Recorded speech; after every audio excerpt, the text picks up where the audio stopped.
ты за бабло. Вдруг если бы так стало, я бы отменял этот битос на Шевроле Импала. Ну а пока все по плану, такие пироги. Надо продать этот альбом и наконец раздать долги. Деньги делают свободным, но не мою кассу. Вот уже в которой песне рифмую рубль с баксом. И когда я напишу свой самый лучший в мире текст, уверен, там не обойдется без строки про Мерседес. Я понторез, ведь родом из таких, знаешь, мест, где не в чести даже платить за дешевый проезд.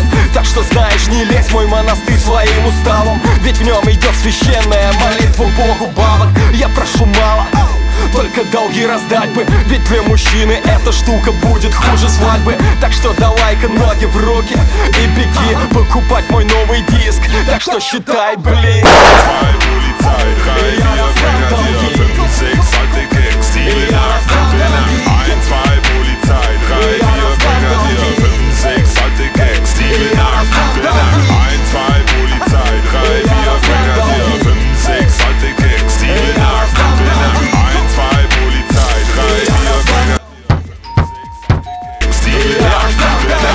Все мечтают быть богатыми, как их кумиры, как Роллинг Стоунс и Бритни, Эминем или Диди. И только лишь в России слушатель считает надо, чтобы их идол был столь же голосатым. Богатым быть стыдно, отлично это помню, ведь в упрек не ставили даже проданный Range Rover. Типа зачем он это лезет в социалку рьяно, ведь я видел у него машина за 3 ляма. Уже нет, не ссы, так что можешь смело теперь не перематывать в плеере эту тему. Не грабанули бандиты, не брал кредитов я, просто в кармане сито и ни одного рубля. Мне должны много, я должен еще больше, думаю, знакома и тебе такая заморочка. Хоть продавай почку или будь заказан в рай, но я раздам долги когда-нибудь.